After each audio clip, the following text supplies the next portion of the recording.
Yesu ariko arakora ibitangaza mu isi, ariko arabikora no mu ishengero rya Hope Church. Impumyi zirahumuka, ibifamatu birumva, abatabona barabona, abatavyara baravyara. Nawe urashaka kuronka igitangaza cyawe no munsi? Kwirikirana ikiganiro ivyo Yesu akora mushikirizwa n'ishengero rya Hope Church. Hope Church ikorera mu Caramagahahe, wururutse bisi ku G11 ucuduga ku G12 hafi y'ikibuga kwibarabara bita iry'amabeni, abandi bakahita kumbaho hafi y'uruzi Gikoma.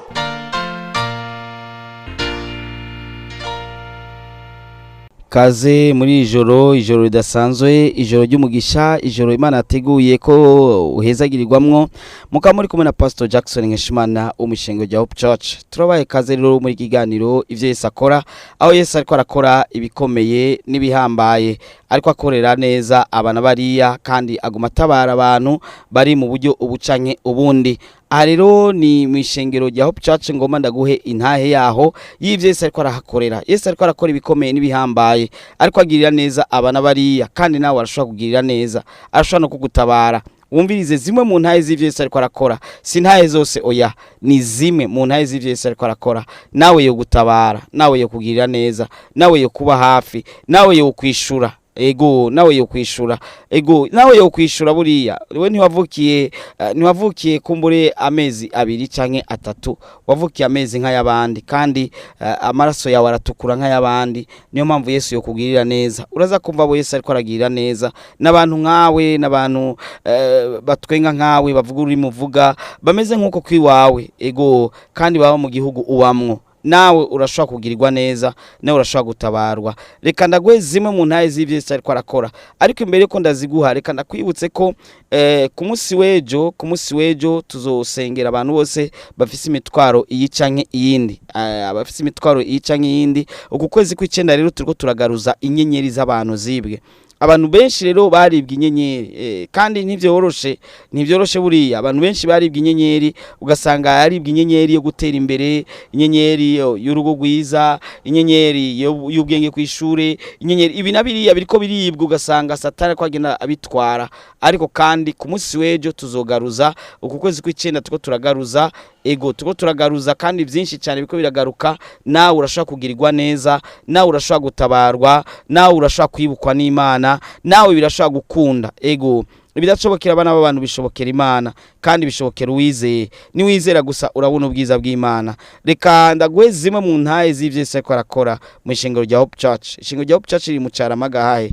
Ego abatahazi ndashobora kubabwira ko ubu abantu benshi bamaze kuhamenya, benshi cyane. Ufashe na moto ukamubwira ati njana ku ishengero rya Hope Church mu Gahahe, mu Caramagahahe, ati kujya imbaho aca hamenya. Ego ntihagoye reka ndahakubwire, ni mu Caramagahahe.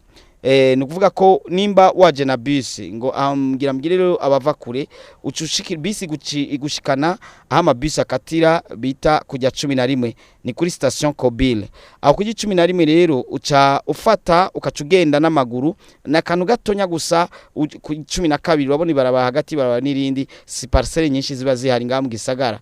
Ego mu gisagara parcelle usanga ari po ya senka zingaye kugira ngo ujabuke ibarabara rindi. Rero tuja kwibarabara rikurikira, ibarabara ribabara rya 12 bagita kumbaho, abandi bakahita ku mabeni, ko amabeni akunze kuhaca.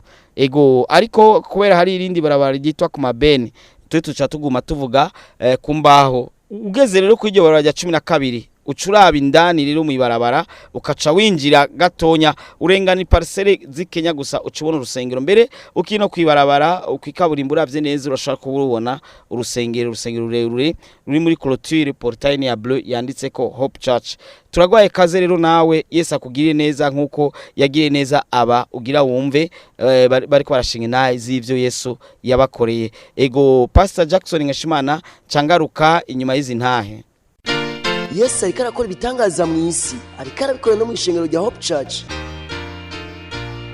Imana ishimwe kandi jengira ndibaza ko ivyanje bareshi bamaze kuvyumva keshi, ariko ikintu ngomba gushimira Imana. Abantu benshi bavuga ko umutima udakira, benshi nta muntu muri benshi mu bantu bari mu isi bemera ko umutima ukira. Burya umutima urakira wizeye. Amen. Jenda tunze umutama kazi yamaze imyaka 32 atarya umunyu. atajya amavuta. Umwana wanje yambwiye ati genda umutore umuzane umwiyegereze umugaburire ati naho ugwaye nawe uri kimuga azokira. Je namuzanye ndamuzana adatambuka atabona, yaraje umunsi umwe ngaha ndambwira we genda usenge umenye ko Imana igira ikiza. ngo aho nasengeye iwacu wengo nusumbye ubukozi bw'Imana. Mbega ubizi gute? Nije sindi umukozi w'Imana. Ariko rero genda umenye ko uzokira. Ngwego ngo nabantu nababwiye ko ngiye Bujumbura kwijambo ry'Imana ngo gusenga Imana inkiza. Yemwe bwarakeye kabiri amaze kugera gatatu ndamujana kwa muganga. Bamare yuko ageze ku 35. Subiyeyo haciye ukwezi baca bavuga ati ageze kuri 12. Kuwa kabiri namujanye bambwiye ko umutima wakize. Ahari yarize yuko ntafise itike yo kumuzana ngo aze kubibwira umukozi w'Imana ngo ari kahari hose ngo ari karamubwira ngo Imana imwongera amavuta imwongera inkomezi mu mpera amashimeshi Imana cyane. Yesu ariko arakora ibitangaza mu isi, ariko arabikora no mu ishengero rya Hope Church. Yesu nashimwe. Yesu nashimwe cyane. Nanje ndongeye kunezerwa muri kubwo kuba muri kino kibanza. Numugisha nawe n'Imana. Hanyuma Jesse mpagurutse ngo nshime nkuko bisanzwe. Ariko mpagurutse kugira ngo nshingire ntaye kino gicaniro. Mu byukuri muri kino kibanza hari Imana. Kandi unasuzosuzugura kino gicaniro azotakaza gutabagwa kwiwe. Jewe mpagurutse nshima icyo Imana yakoze ku rugo rwanje. Ndibuka twari turi masengesho tukiri mu Kigobe, Imana iratubwira je n'umutware wanje iti ndakuye inzara mu rugo rwanyu. Kubisanzwe twe twara abantu twibereyeho nyene umenga twiyamira amafungo nyene ya misi yose. Amafungo tutateguye nyene twayiyamira. Ariko Imana imaze utubwira ati ndakuyeho burundu inzara mu rugo rwanyu. Ari ukwiga ku nzara mwarize kandi ndabona ko mwabishoboye.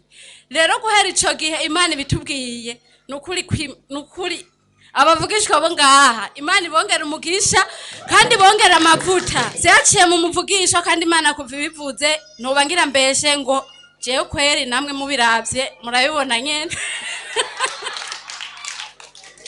Murabona ko ntasa n'ubushonje namwe murabibona. Hanyuma ikindi kintu nshima Imana, jewe umugabo wanje byaciye mu bavugishwa bo ngaha nyene Imana iramubwira ati ngira ndaguha akazi. Babimubwiye imbere yuko babimubwira Pasteur yari yabimubwiye ati je nagiye kubona urosa akazi. Jewe ndavyumvise ndavuga atoya kweri bahora batuvugishwa ko no musongera bapfangiwe. None uzoronka akazi gute? Yifu mibwira jewe mfise diplome. None wewe uzoronka akazi gute? Amashuri utayahejeje bizoca hehe? We kuri mu maso uri umufundi bizogenda gute? Ariko nagira ndakubwire yuko muri no minsi nyene yararosa akazi. Ntawareka gushima by'ukuri. Numva mu mutima wanje nyene nuzuye ishimwe. Numva kubivuga byose ntoshaka kubivuga ngo ndabiheze.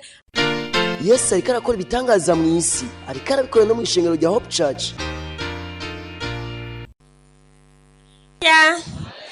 Yesu nashimwe. Je ndashimira Imana kubikorwa Imana yankoreye. Nagwaye amezi abiri. Amezi abiri nta kintu nashira ku munwa n'amazi sinashira ku munwa. Naguma mu gitanda. Bugera umwana nawe akandirira akakarira kaburi cyo yonka. Sanavuga ati aya mezi abiri umwana ntiyokomeza ariko aranyonka reka namukore kwibere. Burya amaze kuza ngaha nkimba tinye karenda natwaye. Burya amaze kuza ngaha uwo munsi nshitse muhira. Muri aya mezi abiri nahise mwako inzu y'amazi ndayimara. Baje bamisana umuceri yose ndayimariramo. Ariko ndavuga ati nagamana mbana narandiye abadayimoni sinzi vyo nari ngwaye. Tuno munsi ndabona ko yezangiriye neza mu gutabakwa kwanje n'ukuri. Ndabishimira Imana umugenzi niwe yambwiye ati n'ukuri hari ahantu basenga no kwereka kandi wajya gusenga ugatabagwa. Je nsenga muri Gatoreka. Burya uwo mwanya nahora nja gusenga sinari no gushikayo. Uwo mwanya y'amezi abiri nta n'umukozi w'Imana navuga ati niwo dusenga hamwe no mubwira akaza no kunsengera. Nubwo buzima ndabubamwe uko ayo mezi abiri umwana nawe acaragwara nawe amashitana naramufata umwana akarira ndavuga ati Imana je ndago. Burya rero ncanca ku mukozi w'Imana hagera musengera amaze kwinjira ngaha natashe umwana yakomeye nukuri ndashimira Imana rero mu bwo buzima nabayemwo.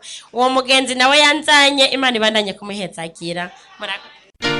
Yesu ariko arakora ibitangaza mu isi, ariko arabikora no mu ishengero rya Hope Church. Haleluya. Haleluya kandi. Zera mu kuza ngaha. Abakozi b'Imana bakunda kuvuga ati umuntu araberekera uwundi. Ze mu gusika ngaha harabaye umumama agwaye amenyo. Araza ngaha arasenga mu isengero hagati amenye ngo ariko aramurya bisa birahagarara amaze iminsi irigwa ryamye. Zesize yabibwiye umukobwa w'iwanze bayaze. Umukobwa w'iwanze rero arasikara binyagira ngene vyagenze. Nanze numva biranezereye nk'ubu narisanze. Yavuze ko ayo menyo yaragwaye ari nga mu ishengero hama bamusengera carakira canke ariko arasenga amenye carakira. Yaza gwaye amenyo. Hama rero yaramaze iminsi irigwa ryamye atava muhira asitse ngaha bariko barasenga amasengesho azumva yamenya birahagaze. Hama yumva aranezerewe cyane yakize akumva mu nyuma umutima mubwira ngo genda usime. Ubundi mutima rero ngo reka. Ubundi ngo genda usime ngo reka. Za yumva ikintu kimuhagurukize asagenda asimye uwo munsi gusika n'uno munsi amenyo yarayakize. Hama yaganira umukobwa w'iwanze ingene vyagenze. Nyamukobwa nanze yabinganirira nanze numva biranezereye. Nkaba nari mfise icyago cy'ingwara cyo mu mutima haa. Umutima amenga waraboze naha kwijosi n'imiti yaraturagurika. Naraguze imiti byarananiranye. Aha bivugiye sije yabibwe mugurumva biganira umukobwa w'iwanze avuga ati nanze rero ko nifuze bikananirana ngo manze kuri iyo sengero. Ko bavuga yuko aho hantu uhagiye ingwara yarananenye kwa muganga itsikira. Je ngo magene nanze bansengera. Abakozi b'Imana babwiye bace bambwira ngo n'amaso ngo afata uko nyene. Ndiyumvira umunsi umwe ati mwizina rya Yesu ze ntabirinete nzo kwambara kandi nta mahera noronka yo kugura ayo marinete nzogenda bansengera. Nsandafata ndamubwira ngo nguzane ko hanyereka. Akahangeraniriza sindahamenye kubera inzira ntari bwayizanana. Akangereza sindahamenye. Nkamuyenga ngo nzane agase yifatira ibyiwe ko mayigira mu byiwe yigira kudandaza yigira gukora.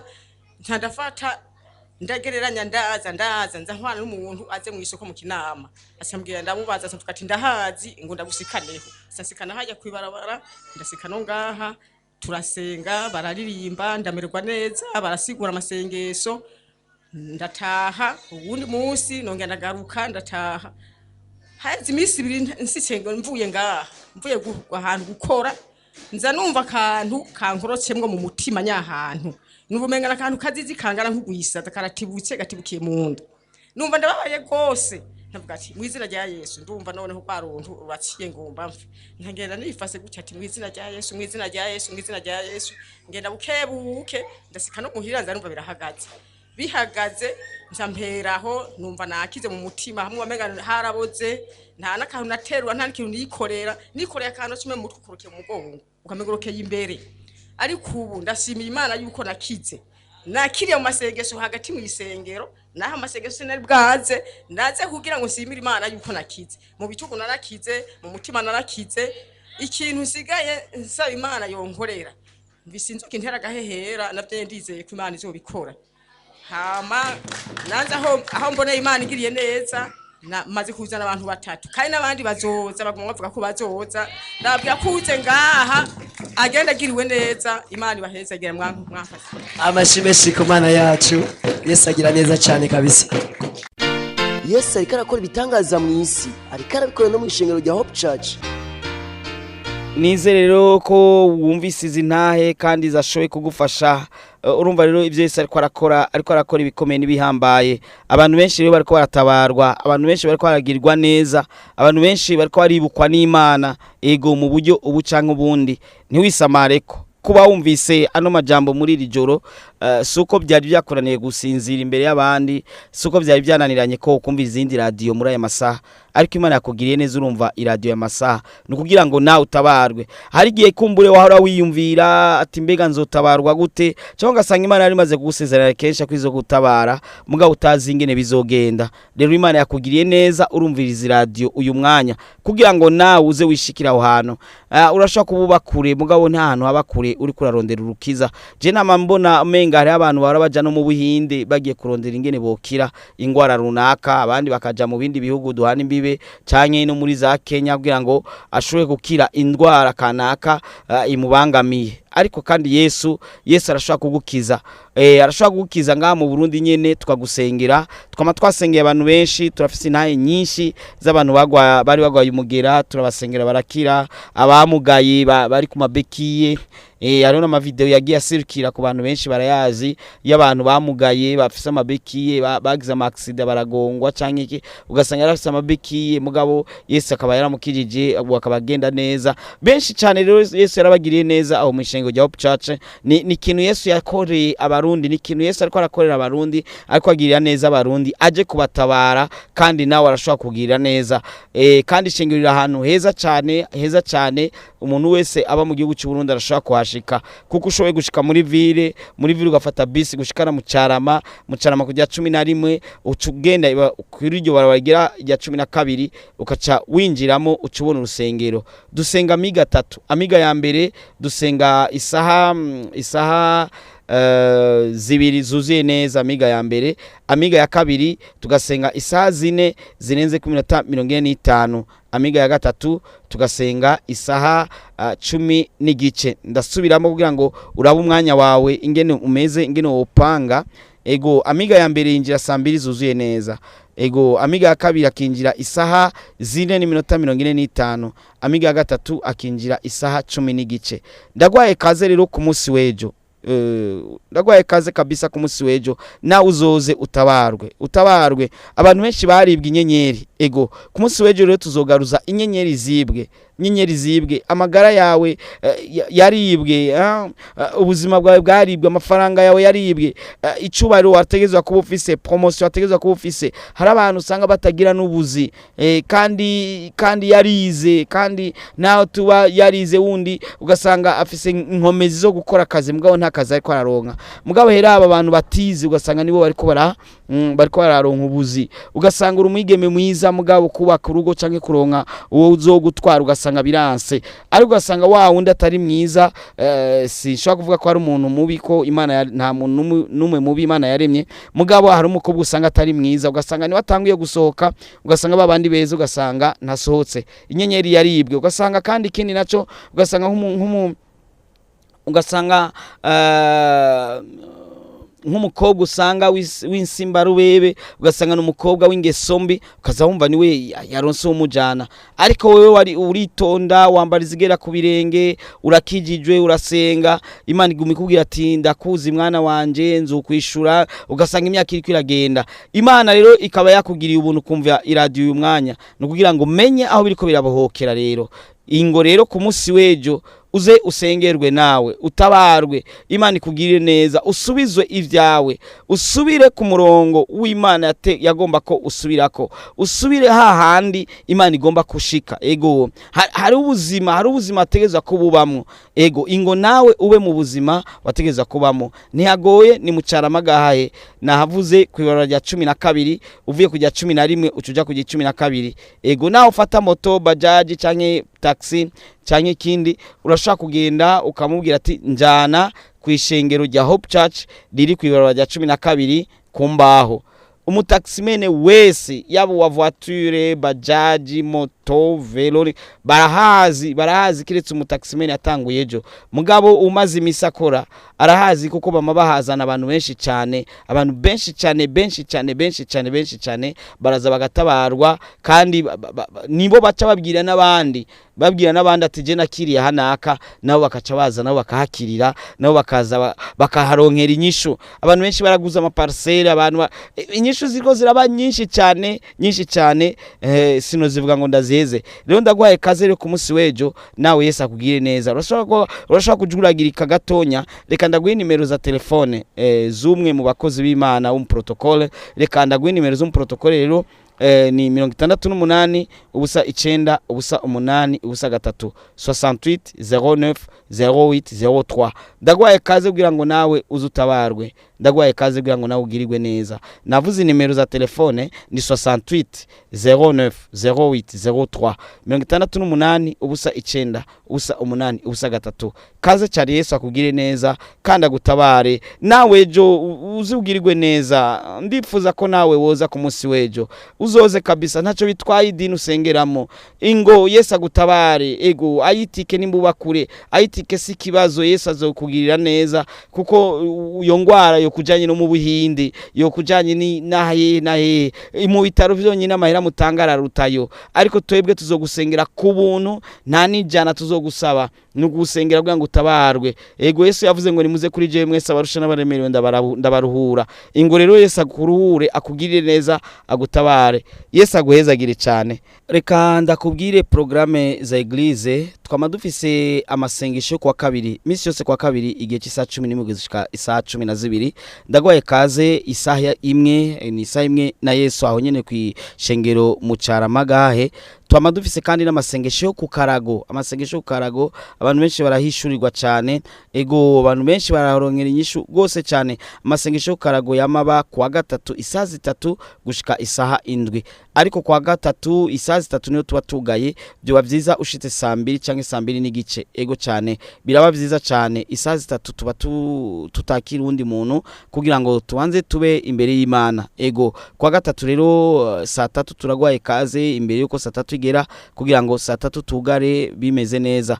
Kwa kane naho isaha 11 turasubira kandi tukagira amasengesho y'isaha imwe na Yesu, isaha 11 zo kumuhingamo gushika isaha 12. Turafise n'andi masengesho yamaba misi yose mu gatondo, guhera kwa mbere gushika kwa gatanu, 6 zo mu gitondo gushika isaha 1 zo mu gitondo. N'amasengesho nayo nyene abari mu bushobozi, n'amasengesho yitwa zindukana na Yesu. Ndagwaye kaze rero muri iyo programme yose rero Yesu akugirire neza.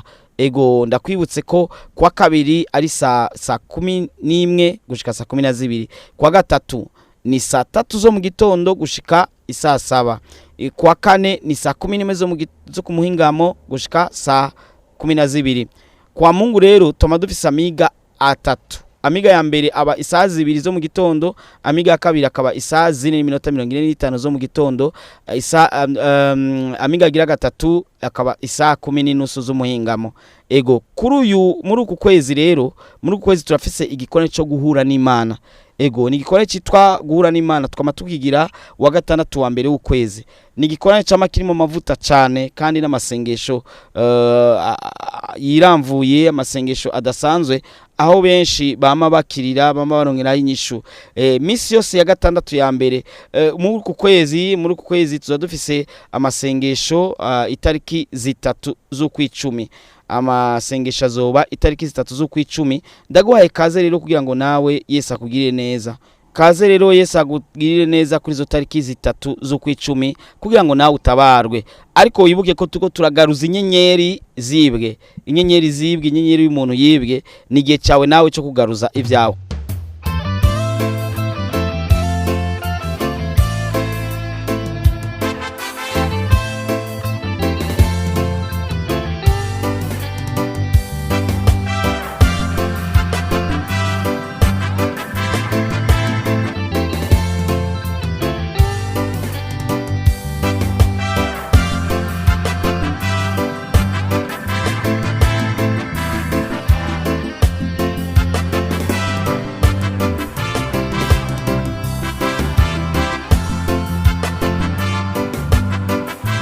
Turagusengera Yesu akugirire neza, agutabare, agusubize kandi ku murongo wawe, agusubize kandi hahandi hiwawe, agusubize kandi mu kibanza cyawe. Uri mu kibanza kitari cyawe, uri kuraho baho ubuzima butari ubwiwawe. Ego uri kuraho ubuzima butari ubwiwawe.